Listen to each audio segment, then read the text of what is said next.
Un feliz miércoles, 2 de diciembre. Tengo que decir que tuve que volver a empezar a grabar porque decía yo martes. No, es miércoles, es la mitad de la semana. Tiempo además para analizar en medio de toda esta vorágine noticiosa relacionada con las vacunas. Pues recordar, ¿verdad?, que la vacuna no resuelve el otro reto que dejó la pandemia y es el colapso económico en todo el mundo, en muchos países del mundo con serias dificultades para remontar o salir del hoyo, como ustedes quieran imaginarlo, pero al final del día es cómo recuperamos a las economías y logramos regresar, si se puede, a niveles cercanos prepandemia. Y ya ven ustedes ahí a nuestro invitado el día de hoy, el profesor Antonio Sarabia, quien me acompaña desde Atlanta, Georgia. Profesor, qué gusto saludarte, porque hace unas horas, bueno, pues estuvieron en el Congreso Jerome Powell, presidente de la Reserva Federal, y Steven Mnuchin, el secretario del Tesoro de los Estados Unidos. Se dijo mucho en relación con la necesidad de apoyar a las empresas todavía. Powell pensando que todavía se requiere otro estímulo adicional o alivio, yo le llamo alivio más que estímulo, y bueno, Mnuchin diciendo que también requieren las empresas apoyo adicional. Así que como la vacuna no llega para apoyar a las empresas ni a los empleos, es que queríamos hablar contigo, profesor,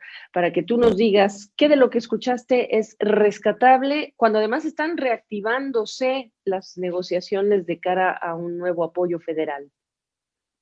Claro que sí. ¿Cómo estás, Gaby? Sí, ayer me vi las presentaciones de Powell y Mnuchin. Fueron llamados ellos al Congreso, específicamente al comité del Banking Committee, que se llama, ¿no? Y los llamaron para que provean una actualización, un reporte de lo que estaba pasando con el CARES Act. Acuérdate que el CARES Act es este paquete de rescate que se aprobó por 2.2, en inglés te lo digo, trillones, que serían billones en español, 2.2 trillones que se aprobó para rescate por lo de la pandemia, ¿no?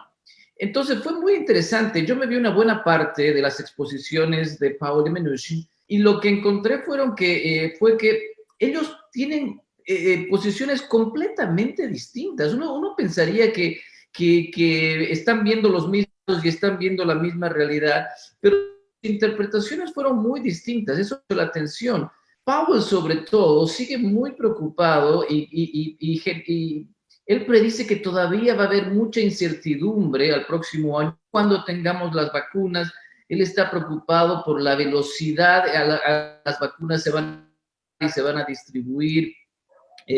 Si va a resurgir el virus, por ejemplo, si puede resurgir el virus con una segunda ola o una tercera ola, como está pasando en Europa. Él está muy preocupado por el invierno. El invierno puede ser negativo, la gente se junta, se contagia otra vez, los negocios vuelven a caer. Así que él estaba muy preocupado, incluso mencionó desigualdad, que es una cosa que la Reserva Federal generalmente no tiene mucho que decir. La Reserva Federal tiene un mandato de mantener el pleno empleo y controlar la inflación, pero no se mete en cosas de desigualdad, etcétera. Entonces lo vi muy preocupado. Mnuchin, por el otro lado, tenía una perspectiva más optimista. Él apuntaba, y yo creo que lo hace acertadamente, a la baja en la tasa de desempleo. Si tú te fijas en abril, cuando tuvimos la más alta tasa de desempleo era casi el 15%, pero ha venido bajando paulatinamente y ahora estamos en octubre, que es el último dato que tenemos, 6.9%. Esto es muy importante. Yo creo que la gente no está dimensionando esto. Fíjate que la tasa natural de desempleo en Estados Unidos, la norma, el promedio histórico, es de alrededor de 5%. Entonces, estar a 6.9% no es muy malo, es decir, no estamos muy por encima. Entonces, sí hemos tenido un repunte económico muy importante este año. Así que fueron posiciones completamente distintas, ¿no? Eso me llamó la atención. Y bueno, si quieres después lo comentamos más, pero hay en juego un nuevo paquete de 900 billones en inglés que un grupo de congresistas está proponiendo. Y entonces aquí es el juego de hacemos este nuevo paquete, qué piensa Mnuchin, qué piensa Powell. Pero bueno, te dejo por ahora con esta divergencia de opiniones entre los dos, ¿no? Aquí no se trata tanto de quién tiene la razón, sino de quién está mirando el desafío más grave o más importante. Mnuchin será el político, Powell es el banquero central. Yo te pregunto, a mí también me ha llamado la atención no solamente que hable tanto de la desigualdad, sabiendo que pues la Reserva Federal estuvo aventando mucho, comprando activos que incluso generarían pues digamos, riesgo perverso de que la gente está pensando que allí si pasa algo, allí está la Fed, ¿no? Y mucha gente lo ha criticado. Incluso cuando estamos hablando de las subidas en la bolsa de valores, qué tipo de activos compró la Reserva Federal, de bonos que están, vamos, catalogados, clasificados incluso como altamente especulativos, etcétera.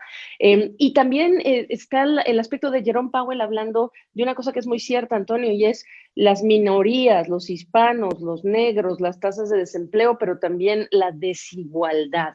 Mirando, si quieres, primero a Powell y la realidad que conecta, a la que está conectando Powell y el efecto que tiene en el largo plazo como desafío para la siguiente administración y para Estados Unidos en general, ¿qué me dirías? Pues sí, mira, tenemos problemas, obviamente ha sido un año muy difícil, aunque hay perspectivas positivas, la tasa de desempleo ha venido bajando, se viene la vacuna, parece con mucha certidumbre, vamos a tener un par de vacunas por lo menos a principios del próximo año. Claro, todavía se sienten los efectos de esta dura pandemia y sobre todo en ciertos sectores de la sociedad, como tú mencionas. Uno quisiera, por lo tanto, que los paquetes de alivio, que los paquetes de rescate sigan alcanzando a la población y sobre todo una cosa que es muy importante, como tú bien decías, lo que estamos generando es esta idea de que la Fed nos tiene a todos, nos mantiene a todos sobreviviendo, ¿no? Flotando encima del agua. Y esta idea es importante porque genera expectativas de, bueno, si algo sale mal, si viene una segunda ola, tenemos a la Fed por detrás que va a venir con el rescate. Y entonces, cuando Mnuchin, si tú te acuerdas, en el 19 de noviembre pasado, él dijo, mira, nosotros le dimos 2.2 trillones a la Fed para que los use, eso es una transacción con bonos del Tesoro, 2.2 trillones y no han usado todo, quedan como 400 billones que no han sido usados, así que me los devuelven, por favor, y para fin de año eso tiene que devolver de la Fed al Poder Ejecutivo, ¿no? Entonces, los demócratas ayer saltaron y dijeron, ¿cómo le vas a pedir a la Fed que te devuelva los 400 billones cuando todavía tenemos muchas necesidades? Y Mnuchin dice, bueno, este es un aspecto legal, no se puede mantener estos fondos indefinidamente, pero yo creo que en el fondo él y los republicanos tienen esta idea de que si bien se necesitan nuevos paquetes y nuevos estímulos, estos deberían ser focalizados, ¿no? Y ir a ayudar a esta gente que tú bien mencionas que tiene más problemas que el resto. Mira, yo lo he hablado mucho contigo antes y con otros periodistas. El problema para mí siempre es la deuda, ¿no? Es decir, esta plata no sale de nada, del aire. En algún momento hay que pagarla y por lo tanto es importante mantener la prudencia. Yo te decía, por ejemplo, que para el 2020 el déficit de Estados Unidos va a ser el 16% del PIB, ¿no? Y está programado que el 2023 va a ser el 106% del PIB, para el 2050 programado que va a ser algo así como el 195% del PIB, la deuda total.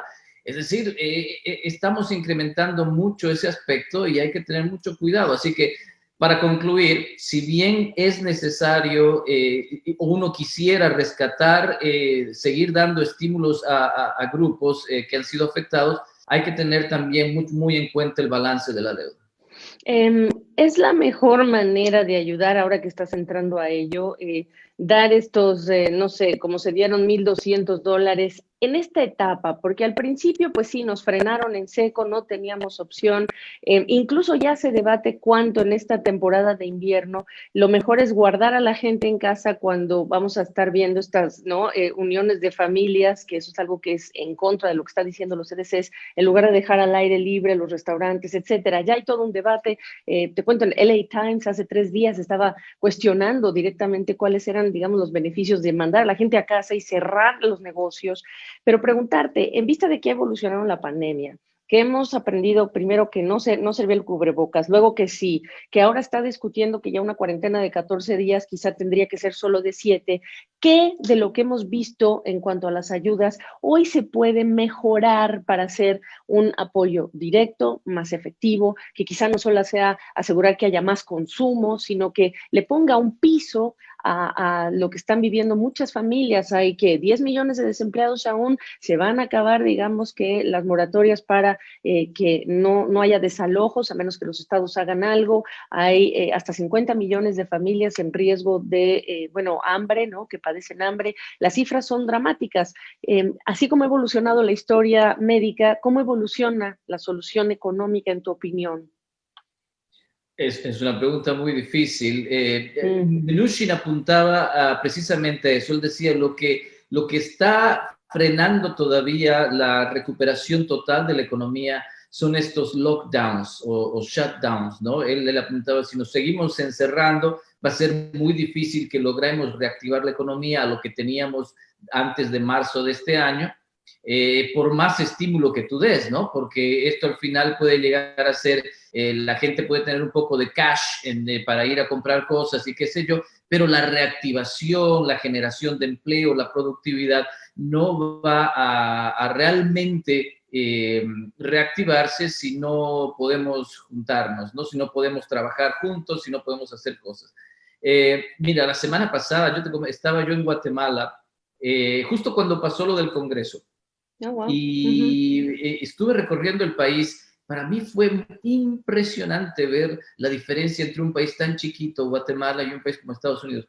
Todo el mundo, Gabriela, era impresionante, todo el mundo con el tapabocas, todo el mundo saliendo a trabajar, pero no había una sola persona que no tuviera el barbijo. Incluso en los mercados, en la calle, pues ya ves cómo en nuestros países, en los mercados, en la calle, la gente comprando y vendiendo, todo el mundo con el cubrebocas. Y me pareció una lección interesante. Guatemala ha tenido, yo creo que éxito en su batalla contra la pandemia, no ha tenido las muertes que otros, en porcentaje, que otros países han tenido, etcétera. Entonces, yo creo que tenemos que volver a pensar de esa forma, tenemos que cuidarnos a nosotros mismos, pero salir a trabajar, porque sin eso no se va a poder reactivar la economía, por más que tú le eches un montón de paquetes de rescate, ¿no? Qué importante lo que estás diciendo.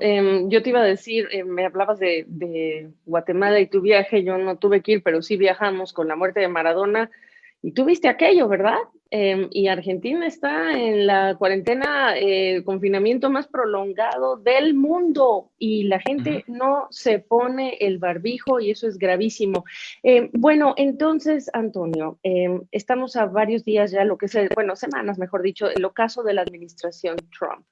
Para cerrar el año, vienen 6 semanas de fiestas, están los casos aumentando, estamos superando en el mes de noviembre, yo lo reitero porque a mí se me cae la quijada de lo impresionante. Fines de octubre hablábamos de más de 9 millones de casos, fines de noviembre estamos hablando de más de 13 millones de casos. 9 millones de personas viajaron para el Día de Acción de Gracias, contrario a lo que pedían los expertos de los CDCs, y ahora está la cuenta regresiva 15 días para ver cuáles son los efectos y el saldo de esto que pasó. ¿Qué hay que hacer o qué estás viendo que se debería hacer? No sé si para decir el cierre de año, pero sí para decir, darle este nuevo piso. Se está hablando de 1,8 billones de dólares, se está hablando de 900,000 millones de dólares. Los republicanos están molestos con Mnuchin porque lo sienten que cede demasiado ante los demócratas que quieren echar más dinero y los republicanos dicen no, hay que ser menos dinero. Se habla de apoyar a los restaurantes, hay quienes están pensando en las aerolíneas, es decir, empieza todo este caos otra vez de a quién sí, a quién no, por qué sí, por qué no. Y encima de eso, tienes todo este tema de la recuperación en forma de K.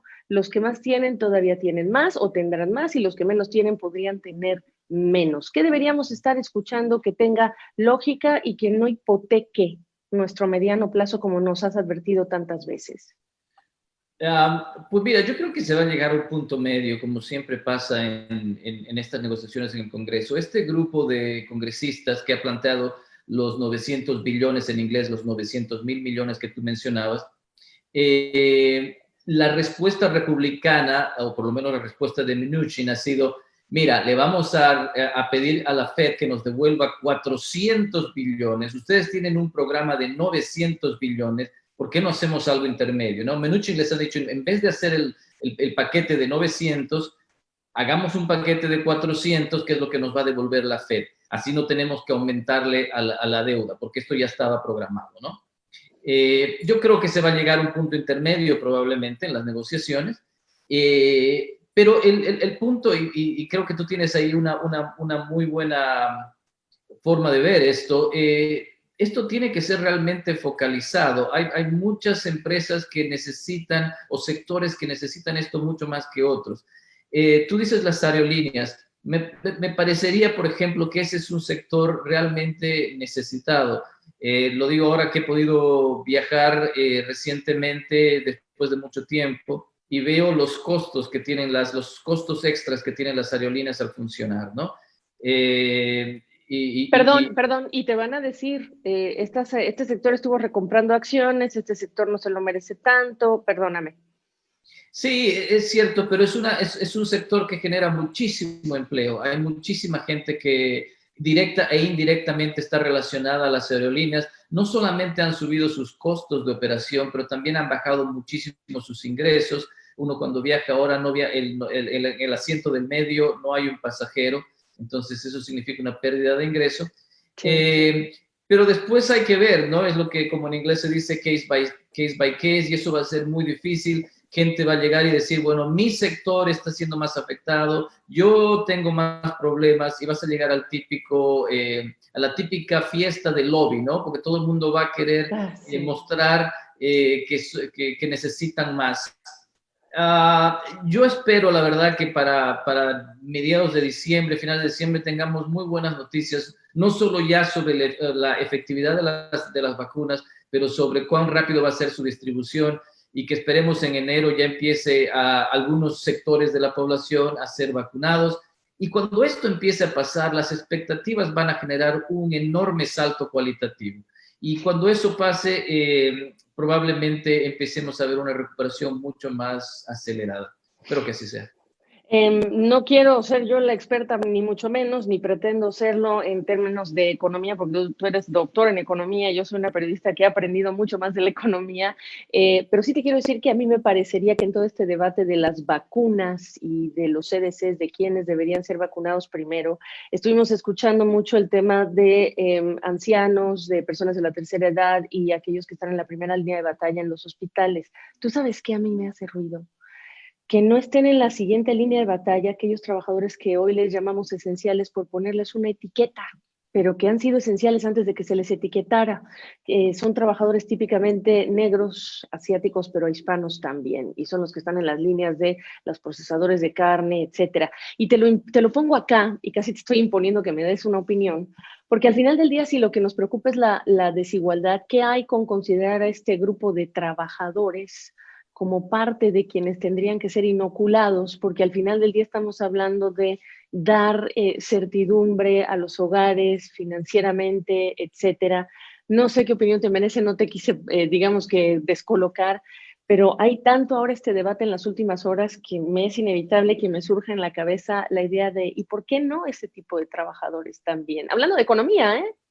Sí, sí, estoy de acuerdo. Es decir, pero esto va a ser dificilísimo, Gabriela. Uno puede argumentar a favor de diferentes sectores, diferentes grupos, diferente tipo de trabajadores, y cada argumento tendrá su validez, ¿no? Y cada argumento uno puede decir, sí, perfecto. Por ejemplo, los maestros, imagínate los maestros, Sí, claro. que queremos que los niños vuelvan a la escuela. Cuando los niños vuelvan a la escuela, eso libera a los padres para que los padres puedan trabajar, y entonces los maestros podrían ser considerados también de primera línea o de segunda línea. Son hispanos, los maestros son negros, es decir, Sí. entonces va a ser complicado, va a ser muy difícil, por ejemplo, que gente como yo diga, yo soy primera línea, no, probablemente no tengo mucho argumento, pero va a ser, mi esperanza es que el procesamiento sea tan rápido y efectivo que se pueda lograr llegar a muchos de estos en muchos sectores al mismo tiempo, ¿no? Esperemos que así sea. Exacto, esperemos que así sea. Qué bueno hablar contigo como siempre, ya, ¿para qué lo digo? Suena disco rayado, pero pues tú nos pones los pies en tierra sobre lo que nos tiene que pasar cuando hablamos de discusiones de economía y de qué tamaño tiene que ser el cheque y cuánto hipotecamos más el mediano plazo. Profesor Sarabia, gusto saludarte siempre. Muchísimas gracias.